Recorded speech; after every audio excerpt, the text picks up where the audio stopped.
What's up? Top of the morning, good people. Top of the morning, man. As you know, we bring these to you one Sunday out the month.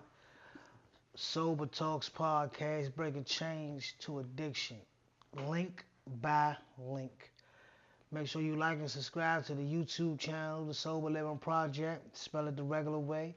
You can find me on YouTube, Sober Life 1218, or The Sober Living Project, missing the G and the rest of the words, spell it out the right way. So Sober Living, not with the G on it. Sober Living Project on YouTube. I mean on Instagram. My bad, y'all. But anyway, look, man. Without further ado, I got a good man with me today, man. We met probably like 2, 3 weeks ago, probably a month ago almost. But the relationship is genuine because we both walking in recovery. I got my man, Mr. Scott, right here today. How you doing, Mr. Scott? Welcome to the Good day. podcast. Good. I'm doing good. Thank you. Yes, sir. Yes, sir. Yes, sir. So, Mr. Scott, let's start it off, man. Tell us a little bit about yourself. Introduce yourself to the people. Good morning again. My name is Mr. Scott. Born and raised in Washington, D.C. Um, I am a recovering alcoholic. Um, we met at my job, at my present job, which is a part-time job, at the Safeway in Southwest. And I saw this gentleman. I saw his coat says "Sober Life," so bam, it kicked up the feelings automatically. And it's a pleasure for me to be here. I'm grateful and thankful to God and everything about recovery, because it's, as any alcoholic would know, or anybody that has a serious addiction knows that it's a daily battle. So again, I'm glad that I am able to quote unquote give something back. Thank you, thank you, thank you. All right, Mr. Scott, what we like to start off is like, so, we start off as the introduction as yourself, what you just did. Now I go to the question as far as who was Mr. Scott before he started drinking and got addicted to the alcohol?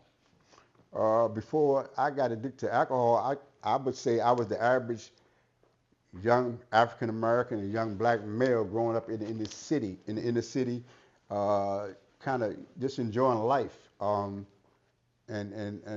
just living, not being aware of any of the travesties or the addictions of life, and just running with the boys, trying to be quote unquote cool. And in Washington D.C., we have a thing about back then. I mean, we just kind of ran the streets. We didn't do anything bad. A little light, a little stealing candy out of the store, something like that. And then, as time went on, kind of fast forwarding it, it got to the point where I realized that I didn't have the materialistic things that other people had. So if you had, some new shoes, I wanted some new shoes, or quote unquote, and so forth and so on. And then as time went on, I found myself wanting to be a follower instead of a leader. And my thing was, if my friends could stay out to 12 o'clock at night, and I knew I was supposed to be home, when the street lights went off, uh, I found myself following them, because if I did not hang with the group, I was a square, and I didn't want to be a square. And I found love in the streets that I couldn't get at home. Ah, my God. I'm sorry, So Mr. Scott, excuse me. it's okay. Ooh, you hit, I say the same things you say. Hmm. And for us just met each other probably, like I said, almost a month ago. Hmm. And it was the middle of that month, so it ain't been no full solid month. Right. But when you say things like being a follower, Hmm. and when you said, I forgot what the last thing you said. What was the last thing you said? You said being a follower, and you said something else that hit me. I forgot what it Uh, was. I guess being influenced by negative things, That too, but it yeah. was Um, that following piece, that wasn't the fit in piece, that wasn't oh, the I felt that if I didn't, in other words, if I didn't do what they did, mm, I'd be an outcast. I'd be a square. So I wanted to be with the in crowd, regardless of what they did. that I fit. didn't want to be left out. Yeah, that fitting piece. Yeah. that fitting piece of follow people. Hmm. See, listen, sometimes being a follower can be looked at two different ways, Hmm. right? Because being a follower and fitting in the negativity, that's gonna later lead to your demise Hmm. in certain things that you want to accomplish, but you might not even know these things that you want to accomplish at that time. As Hmm. for say for I, right? Right. But what I do want to know, like I mean, or what I do want to add to that following thing, like right now I'm following the steps that somebody else had followed before. So now I'm following in positive footsteps. You know what I'm saying? Hmm. So some people get caught up on that thing of, oh, I ain't trying to be a follower. I want to be a leader. I want to be. It's okay to be a leader and it's okay to be a follower. But what are you following? You gotta. You know what I'm saying? Hmm. It's just, it's right there. I can't cut into it no more. Okay, it's a bad way of following, like good and bad. Here it is. Are you gonna follow this? Or you gonna follow that? I just wanted to put that out there for the people. Go ahead, Mr. Scott. Yeah. You know, I just like to say today it feels good being sober and square rather than drunk and cool. Ooh, there, You there know, it and is. you know, it, it's like when I got sober, it was like being born again. I had to learn how to do everything all over. When I say everything, I mean everything. Um, you know, just living on a normal basis. And now I can get in my automobile, and when I see a police car behind me, I'm not getting nervous because I haven't done anything. Mm. You know what I mean? And I can look my significant other in her face and not do like this or not, Mm. I can look her straight in her eyes. I can tell her honestly how I feel. And I can look in the mirror and see somebody that I like. At one time I could not look in the mirror. I did not want to see me. I did not want to see that, if you will. So You know. as we get into that now, let's talk about what were some of your darkest moments through your addiction. My darkest moments was like my my darkest moments was when I couldn't get a drink. Hmm. My darkest moments was when uh, I picked up a cup and my hand shook like this, and I had to drink like this, and Hmm. still wasting some. And my darkest moments was when I got the alcohol was so bad that when I even threw up, I drank some more. The darkest moments was when I was taking Adabuse and slick me as wise as I am, because I know I'm slick. You know, alcohol told me I was slicker. So I wouldn't take the Adabuse for a day or two, then I would drink. And on top of that, I remember uh, taking the Adabuse and then going to get some non-alcoholic beer. And I Hmm. ended up in a fetal position on the bathroom floor. You know what I mean? Darkest moments was when I knew my wife went to work, slicked me. The alcohol told me, man, just wait, give her 10 minutes, make sure the car's gone. And I peep out the window. In my own house, I'm peeping out the window like this. When she cut that corner, I got dressed Made your way to the door. and I was gone. Oh I, man. I was off to the races. I remember when I knew the store opened at 6. I was there at 5:45. I was the first customer. The liquor store owner, the liquor store owner did not know my name, but he knew what I wanted. Hmm. You know what I mean? And I remember not even waiting after I got that liquor. I remember not even waiting till I got home. As soon as I got in the car, it was on. So, and I can go on with the travesties and about alcohol and the devastation. But I kept when I was drinking, anybody, anyone, from God to my kids to my wife, anyone that told me to stop, I told them to kiss my grits. And at the time, I meant it. I remember telling my daughter one time, as long as the Europeans make it, or the white man, as long as he make it, I'm going to drink it. That's the negativity that I had due to this addiction. Alcohol was everything to me. Alcohol was my God. Alcohol was my lover. I remember when I would come home, I would be sitting in the living room, and my wife would be upstairs, and she would say, "Baby, you coming to bed tonight?" I was like, "I'll be up there later," because I knew she would go to bed before me. But alcohol told me, you don't need to go upstairs to your wife. I'll make love to you tonight. So alcohol was so strong that I preferred that bottle instead of being upstairs with my wife where I should have been. And that touches so much on home because that's how I used to be with alcohol. I used to try to hide it. But ain't no way you can hide it for real when it's shaking out your pores. And then when you was doing that Right. little look away, look when you in your white face, I used to do that too. How would you say? Okay, you know what I'm saying? I'm trying to look the opposite way. All right, I got you. I'm trying to hurry, make quick conversation because we know we in the wrong. We probably didn't say we gonna stop so many times, but it was hard to stop. You know what I'm saying? Or we didn't really pursue the stopping as we do now. You know, so like that is very transpiring, man, and inspiring because like people need to know the effects. People need to know that because somebody's right now is hiding the fact that they're alcoholic.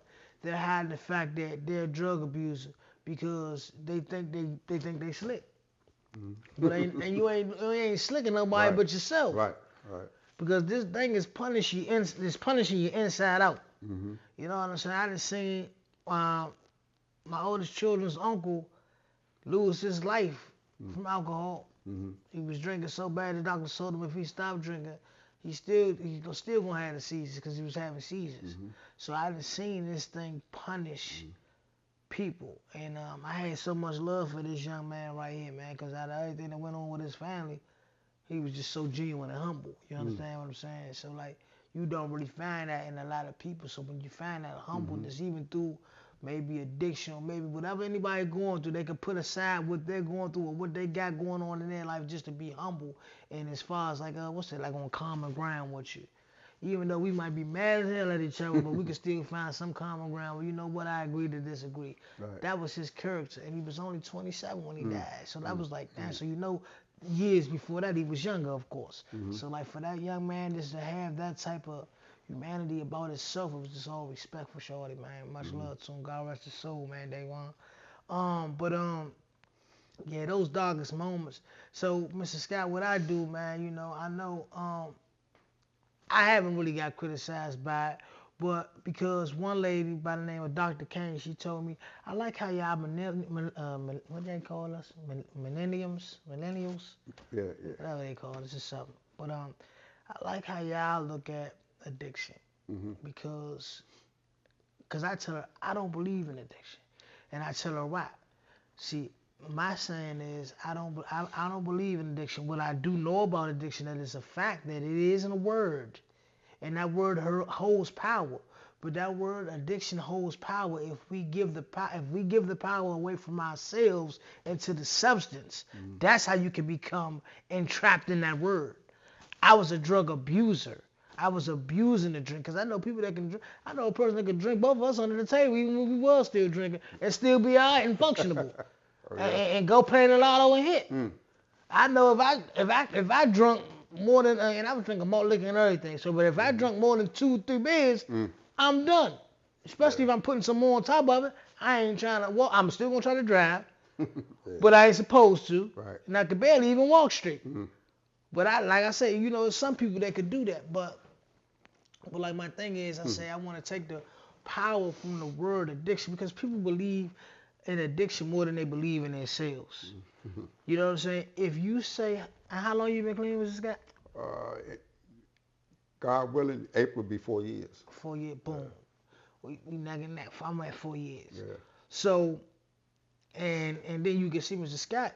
Me and Mr. Scott were still brand new on this recovery, but we doing it. And one thing about it is like, you know, it's just a blessing, and you see a lot more of your funds now. Definitely. You know what I'm saying? No doubt. And you can just enjoy life more, man, and live in fear of your wife finding out you sneaking beers and stuff. You know what I'm saying? It's just like so. But what I say is like I like to break that word down, man. You know, because addiction runs in so many different areas. You can be addicted to more than just one thing. Oh yeah. So how can you just simplify it just on addiction as far as substance abuse? Mhm. See, that's why they got two different names for it. Substance abuse. Then you got addiction, but addiction rings around a lot. Us as black people, we got so many stigmatisms and labels on us already. Why would you want to hold on another label? Why would I continue to still me as per se, me Leonard Smith? Why would I want to get up in a class of other people and say, hey, I'm Leonard, I'm an alcoholic? No disrespect to anybody, because whatever makes you better is better. But I'm not going to claim what I used to be to what I am now.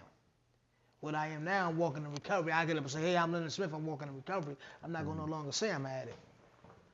I'm not holding on to anything that was holding me down. It doesn't make sense.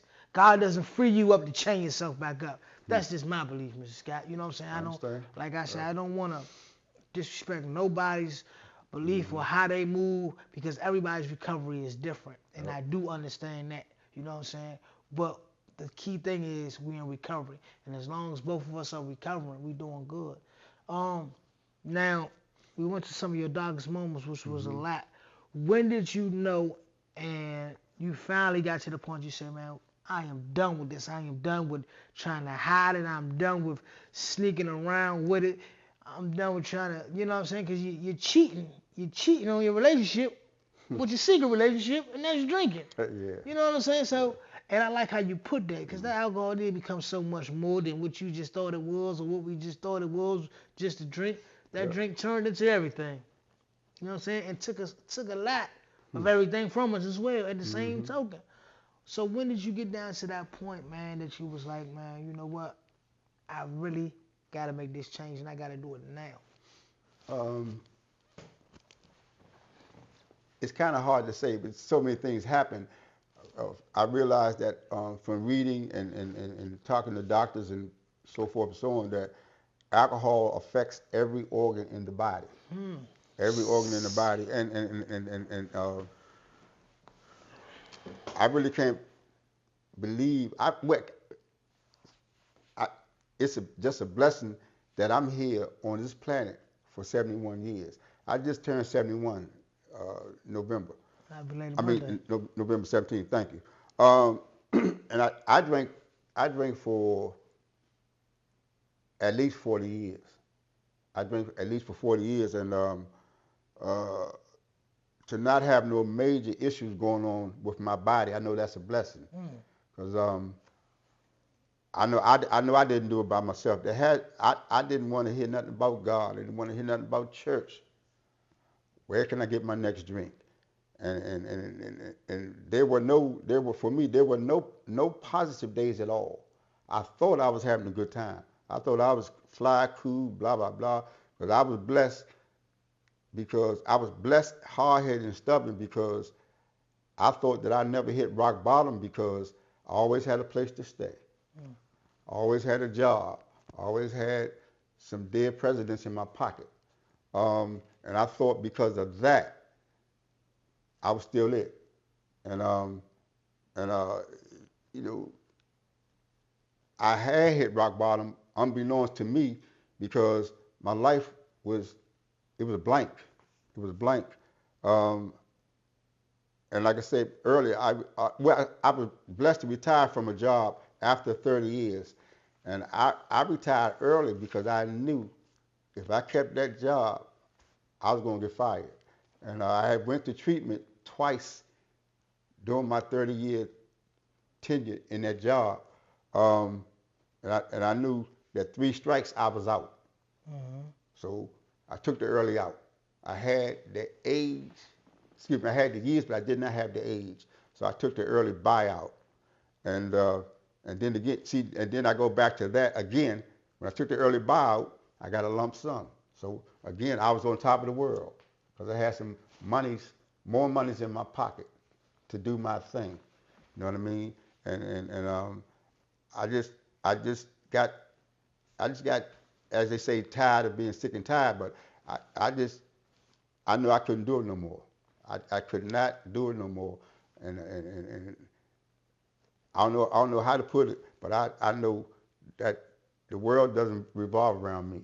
Right. I wanted it to, and I know that my life would never be the same between me and my wife. And I understand that because I realize that people will forgive, but they will never forget. At all. Yeah, At all. yeah. At all, man. What else, man? Jake, real quick, can you do this one? If you don't mind. I want to hit the rest of it on the little live, bro. It's on the live. The rest on the live, if you can. So that's when you came to your changing point? That was part of it. I mean, I guess I'm trying to narrow it down. No, but you good. We got a but little bit okay. more. It's just you could not tell me that I was the band because again, I didn't realize that I had hit rock bottom years before I confessed to hitting rock bottom. Every automobile that I owned, every automobile that I drove, I tore up, I banged up, blah, blah, blah, so forth and so on. Because due to drunk driving, and it still didn't wake me up because I had a job, I had money, so I called insurance people. They took care of the problem, and that should have woken me up again. But I remember in November 1994, I lost a sister to a drunk driver. She was killed by a drunk driver. That didn't wake me up. I remember when I got the call, I had been drinking. I remember when I went to console my family to be with them, I was drunk. That still did not wake me up. Um, One thing led to another, and it's just a blessing that people have that I'm still married, that my grandkids love me, my kids love me, and I made amends. I made amends the best way I know how. I said, I am sorry. Please forgive me. Um, I'm a human being, but I also have to understand on the flip side that if I want them to forgive me, I have to forgive also. And I, I'll admit, I'm arrogant. I'm arrogant. I still have to realize that the things that are going on in our society today, when I see my brothers and sisters or any human being that's afflicted with any disease, Yes, sir. that I have to understand that was me. That was me, especially at my place of employment now, which is a grocery store in Southwest Washington. I see it every day because I'm a courtesy clerk. And my job, part of my job entails cleaning the restroom, cleaning human urine, cleaning human feces. And people ask me, man, how can you do that? I say it's not a point about doing that. It's about remembering that was me. It's about being blessed to have retired from a job after 30 years and not being too good to do that. And also, it keeps me from dealing with my pension. It keeps me from dealing with my Social Security. This is quote unquote my money. I wanted to say fun money, but it's not fun money. But it keeps me from going in to the monies that I worked for all these years. And what I love about giving back, when young people come to this job, they ask me to break them in, to show them the ropes. And I have to, first thing I tell them, I'm not a supervisor. And I tell them, I am not a supervisor. I had to reiterate that. I had to say it twice. And I let them know, you are an adult. You have responsibility. This is not a playground. And I say, if they ask you to do something, clean up somebody's urine or feces or to dump the trash, I understand that you just starting, so you may need some help. But if they call you, constantly calling you, and you don't respond, and they call me to clean up behind you, I'm a snitch. I'm a snitch on you like a bitch because it's not my responsibility. You're grown, I'm grown. So if I constantly clean up behind you, I want you to call me when you get that paycheck. So you give me a couple dollars, and that's the way I look at it. And I hope that when I tell them, I hope I'm not sounding arrogant, and I let them know if you can't clean up those restrooms, if you are not, if you can't get used to being called out of your name, a bitch or sob, you're not gonna make it. If you can't deal with having 5 or 6 supervisors telling you to do different things at one time, you're not going to make it. If you're not a people person or you can't adjust, you're not going to make it. This is a business. If you want to play, you need to go somewhere else because it's teaching me to be more understanding and receptive about people, and I love it. And I'm going to keep the job until I can't do it no more. And it keeps me physically active. And that's one of the most important things. It keeps me physically active at my age of 71. I do a lot of walking, so it keeps me physically active. And I just love the job because I love to laugh and joke with people. And I've had, not bragging on myself, I had a couple of people ask me, say, Mr. Scott, how do you come to work every day and be so uplifting and jovial, whatever the word is, and be so happy and gay all the time? I say, because it keeps me going. I say, it wouldn't be fair to anybody or myself to come to this job and tell you about my problems. You got bills, I got bills. We deal with racism, you deal with racism. We deal with crime and the escalation of inflation and all that. So I just love it because I find myself sometimes not trying to change somebody's perception of life, but I find myself telling people I'm happy because I woke up today. Mr. Scott, let me ask you this. How long have you been married? I've been married going on 24 years. This is my second marriage, by the way. Okay. So throughout the marriage, how long were you drinking? At least 20 years. At least 20 years. And she stuck with you the whole time? She stuck with me, stuck with my hard-headed hind parts for 20 years. Yeah, yes, that's right. That yes, is sir. right. Real Yes, love. That is right, sir. Chief, man. That is Yes, right. sir. Yes, sir. I'm just so, and Yeah. by you talking about the job that you have in the Safeway, it was the thing that you told me in the parking garage, too. When we was talking about sobriety. What was that thing you said? You said, I'm not a teacher or something. What'd you say? When it was talking, when we was talking about helping people, to show people how to recover.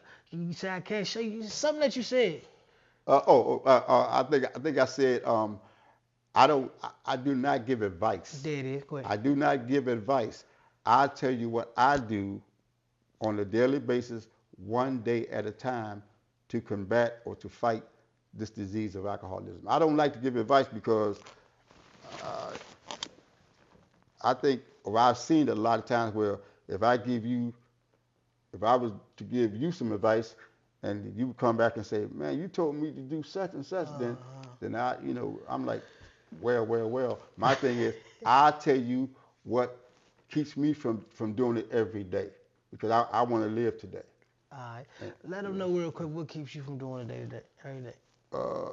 Like I said, I want to live. I want to live, and I want to be able to give back. I want to tell somebody, you don't have to look. I don't want to sound like a politician. In my opinion, politicians talk.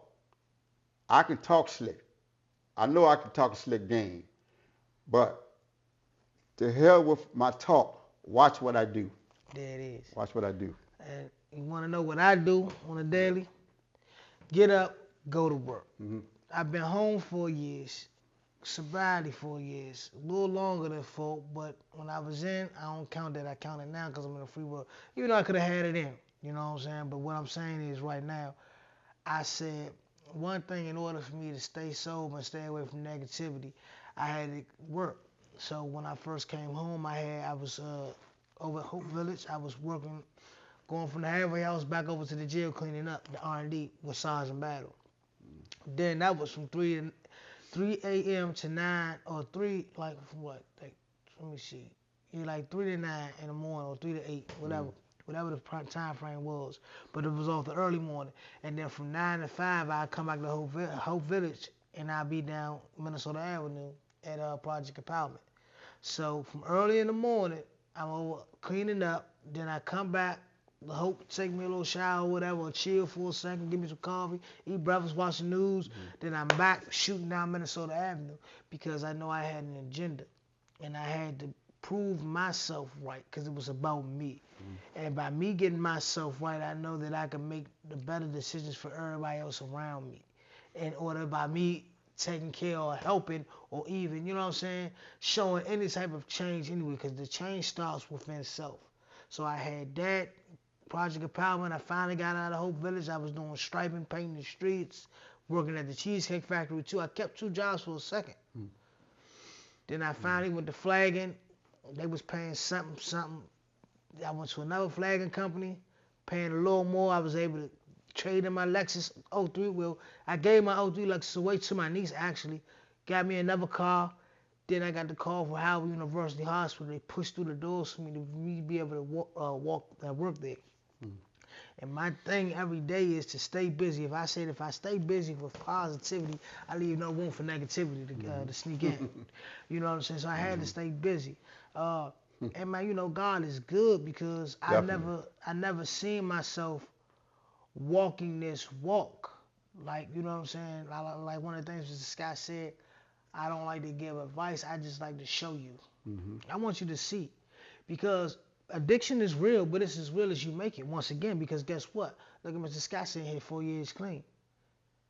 After drinking for over 40 years, you can cut that one down, Jake. Jake, you cut that one. See y'all later. Subscribe.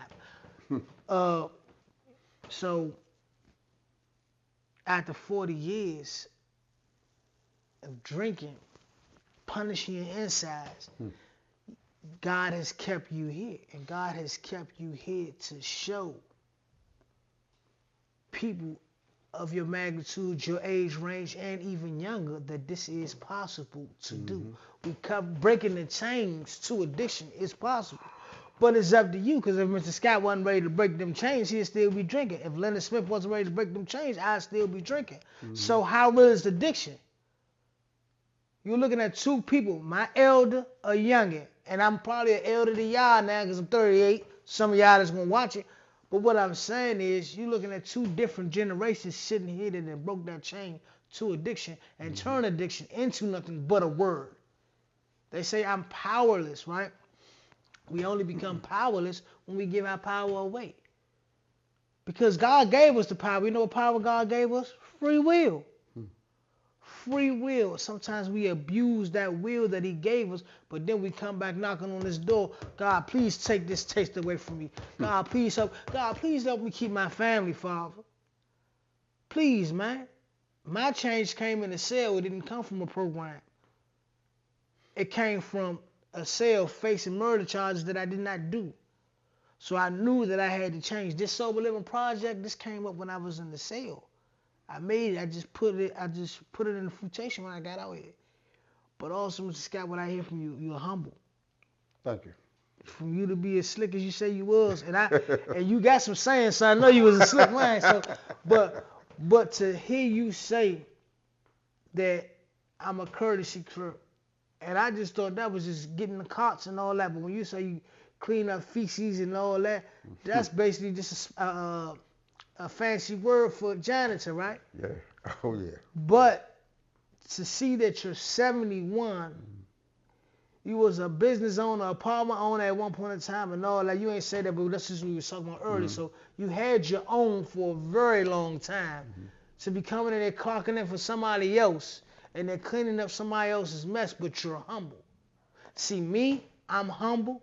I don't think I got that humble yet. You know what I'm saying? And I'm not ashamed to say it. I understand. Because I'm a man, and wherever I need to grow with, I'm open to grow. You know what I'm saying? Right. But I clean my son's ass every morning, so I mean, you know, shit. I guess I'm okay. I'm okay. But what I'm saying is that for you to be humble and going through some things like alcoholism or going back and forth to through incarcerations and stuff that will humble you. You know, no disrespect. At one point in time, I had took my shahada, right, because I thought me becoming a Muslim would make me humble, right. I think when I took that shahada, I think I came more amped up. You know what I'm saying? And then when I got caught for this charge right here that I didn't do, I said, nah, God, I need you for who you. I need to talk to you the way I could talk to you, because I'm not trying to learn the whole Arabic language to talk to you. Because then you know what I'm saying? I need you now. With that smoking officer, I need you now. Right. I need you now. Yeah. I need you now. Come into me, change me, show me the ways you've always been here. You never left me nor forsake me. How can you help me right now? So that's when the words of the scripture start opening up. Lean not to your own understanding, because me leaning to my own understanding, once again, I got so many Muslim brothers, there's no disrespect to y'all, if it just wasn't for me, okay? So I just want y'all to understand there's much love to y'all. So start opening up, lean not to your own understanding, but all your ways acknowledge me, and I'm going to direct your path. Don't go to another religion. Stay right here. Now I don't have no religion, Mr. Scott. I have a relationship. Okay. See, ain't no religions in heaven.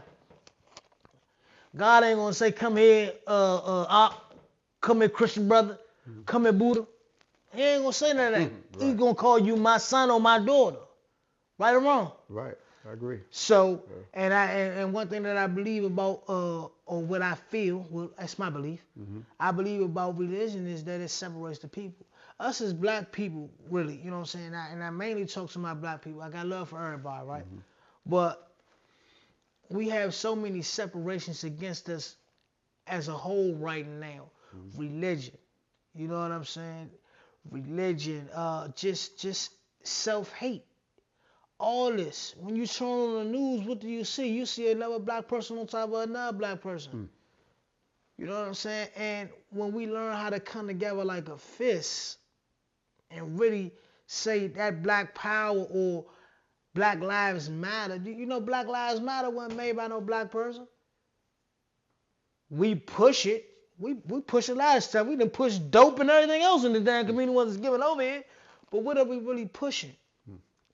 You know what I'm saying? Like the same thing with addiction. I believe, man, if we come together and help each other and show each other that this is possible, we can do it. Like I say, why do people believe in addiction more than they believe in themselves? You know what I'm saying? Who are you? So, Mr. Scott, what do you do now besides the Curtis Script? What else, like, you know what I'm saying? So you went through your trials and tribulations, 2 marriages, second wife stayed with you through it all. And now, how do you really feel? How do you feel about life? I feel good. I feel elated. What I do, like I said, I try to keep busy, try to stay away from the negativity, and I've learned, and I always keep the focus on me. I've learned that when people say stay away from this person, stay away from the bars, stay away from this and that, I believe that when it comes to alcohol or when it comes to addiction, especially alcohol, I can run, but I can't hide. I can run, but I can't hide. Alcohol is in my dreams. I have dreams, recovery dreams. If I turn on the TV, alcohol is being advertised. It's football season. Yeah. People are drinking. If I read the paper or anything, alcohol is everywhere. If I walk my dog, there's a big can here. There's a big can there. I can run, but I can't hide. And I know that if I do not drink, I don't have to hide today. Thanks to God. I can't say it enough. I can run, but I can't hide. And I hear people, I'm not knocking anybody's thing. I hear people say, I don't go to bars. I can't go over this person's house. I can't go over that person's house. My wife told me when I came out of recovery, I remember her saying, she said, look here, let me tell you something. She said, I'm gonna tell you something right now. Uh-oh. She said, as I know you. She said, as slick as you think you are. She said, you brought that demon into this house. She said, I'm going to drink my beer. I'm going to drink my wine. I'm not going to hide it. It's going to be right there in the refrigerator because she said, I know how you are. She said, I know I can take your car keys, but you're going to walk to the liquor store. And I remember one of the down moments. I remembered when it happened, but I had the audacity, the gall to get frustrated. I was leaving the house intoxicated, going to get into my car to go get some more liquor. My wife took my keys. She took my keys from me. She said, look, if you need it that bad, I'll go to the store and get it. And I remember that vividly right to the day. And I as I think about it now, it hurts, and because that disease told me, man, you don't need her. You can go get it. I remember at times when, regardless of how inclement the weather was, I would put on my boots, get my shovel, and tell my wife, baby, I got to get the snow off. I would clean the front or the back or vice versa. I would then, if I cleaned the front first, I would put the snow stuff in the truck and go around the front. But being an alcoholic and slick as I thought I was, I would stop at the liquor store and then come back and continue to shovel, not knowing that the alcohol was still coming out of my body, and knowing that by the time I got back at the house, my speech is slurring. Mm-hmm. It's already wet and damp and slippery outside. I'm slipping and sliding, and being with a human being that knows you and knows this disease. She probably could smell it before I hit the door. Mm-hmm. But that's just the things that this disease tells you. I thought I was fooling everybody, but I didn't fool nobody but myself. And one of the things that you said, a couple of things that you said, I can relate to, like as far as like when I first came and I was walking in my recovery. I remember I went to like a little what was it called? Like a Father's Day event. Mm-hmm. And it was a networking event.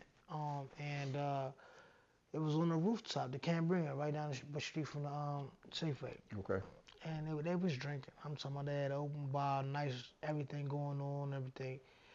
And I just went in the network, because an aunt of mine, through the work that we do, I call her aunt, and she invited me out. She said, this is a good thing for you to network, nephew, so you can meet some people, good men, and all that, so that you can get your organization running the right way, get some notes, take notes.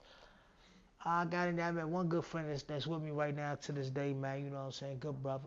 My man, brother Charlie. But it came to a point, I had to get the hell up out of there. Mm. Too much drinking going on. Mm-hmm. Too much. It was too much. And that's because I was still fresh in this walk of recovery. And I didn't want to feel as though that I'm going to succumb to this now. But now, I done got to the point, because it's like when you say stuff, you got to stand on what you say. Because if you don't stand on what you say, you don't walk the walk that you portraying to walk, then people are going to mess on you and tear you down. The tear down is way more harder than the build up, and especially when you brought the tear down on yourself. You know what I'm saying? So now, like you say, I can run, but I can't hide. Alcohol is everywhere. I just got married to make. Congratulations. Thank you. And I put up on alcohol for the people. Oh, damn. Well, yeah, you can't have no wedding and just have water and juice. You know what I'm saying? Yeah. Because I had a problem with this substance abuse don't mean they got a problem with it. Right. And if they do, when their time come to face it, their time will come to face it. But right here, I know my wife will take a sip from now and then, here and there, and she probably blow her little marijuana. That's her. Mm-hmm. You know what I'm saying? And I didn't even buy my wife wine. I was buying bottles of liquor when I first came home to pour on my cousin's grave. I had stopped doing that because, you know, that was something that I seen before they popped the bottle, pouring on the grave. I didn't get to say goodbye to my cousin. You know what I'm saying? But I grew out of the mode of that. Now I just pull up and talk to him and just sit with him, man, you know. Even though he ain't talking back, I know he feel I'm there. But, you know, so now sometimes for lunch we'll go to Ben's. Okay. And, you know, they got the bar. So some of my guys will sit at the bar. I sit there as well, and I'm strong because I know what I lost from alcohol. So that's how I can sit right there. Can I have some water on the rocks, please? That's exactly what I say. I make a joke about it because this is me now. You can't tell me that I'm going back to drinking because I know what I lost. I know what happened. You know what I'm saying? But I don't take it for granted either. I don't get cocky and arrogant with it. Right. I just know that I'm on a mission, and my mission is recovery. My mission is that I've been able to do everything that I need to do for my family without any complications with it. I done got drunk, lost jobs, lost cars, pushed away family, all that, and hurt myself, and then sabotaged my freedom. I've been sober. I've got my family back, worked for my family, built my own business, go to work every day, ran through 2 cars now on my second car, and I'm walking into a house into merge. So look how much more stuff I got from out drinking, Mrs. Guy. You know what I'm saying? So why the hell I'm going to go back to that 211 can? I better stay away. You know what I'm saying? I better stay away. But like he said, like Mrs. Guy said, you can run, but you can't hide. It's always there. So that's, once again, it says breaking chains and addictions, and it starts with you. Another thing, man, like, you know, before we close out, I know you don't give advice, but what is a word? What is something that you might want to lay on the people as of your walk, as of if this is something that they really want to do, what's the best way to pursue it? Like, it might be somebody right now clinging to their sheets, waiting for their wife to go out. Waiting for their wife to go to church. And they tell me, babe, I don't feel good right now, babe. I can't go to church this morning. But as soon as wifey get to that damn stop sign and make that right, they going left. Right. And they already got their clothes on up under the sheets. What can you tell to that person right now, man? If they really want it, how can they seek it? I tell you what, you can really close. I got a quick little poem. Can I read that? Do that. Let's go ahead. Glad I bought it. Yes, sir. Yes, sir. This is what we do. We break chains to addiction right here, man. Link by link. Yes, sir. Thank you. Yes, sir. Come on, Mr. Scott. All right, here we Family go. now, man.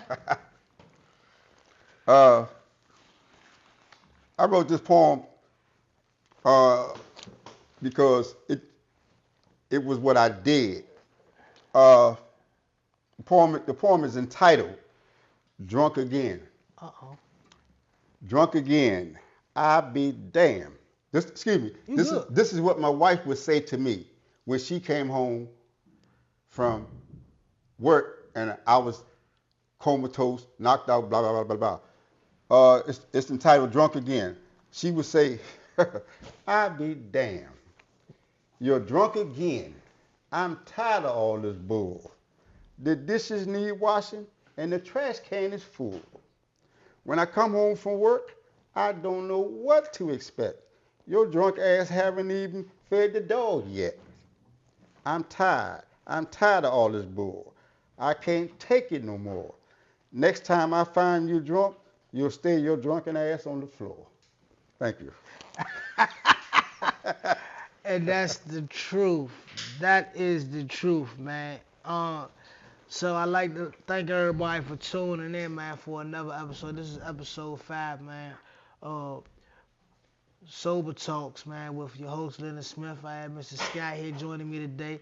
And you know the camera views is coming from nobody but my man Jake, my good brother.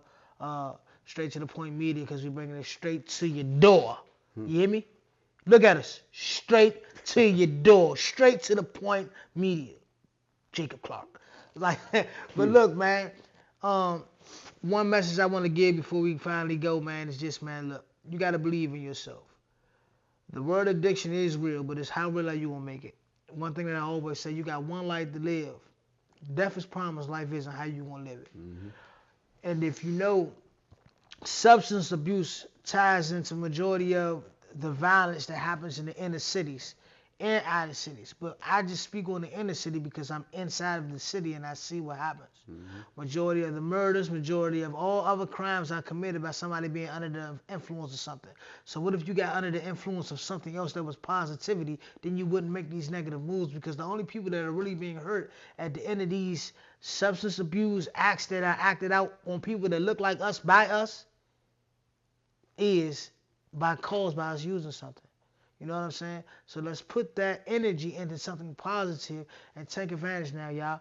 Time is getting ready to change. Come January, you don't know what's going to be free or what's going to be at will for the black community to get right now. You don't know what's at stake. But what I do know right now, I know there are free programs to get yourself enlisted in as far as HVAC or whatever you want to do. It's your life. Live it. Stop waiting for somebody to give you something. Because when a person gives you something at any given moment, they can take it away. But when you earn it on your own, can't nobody ever take it away.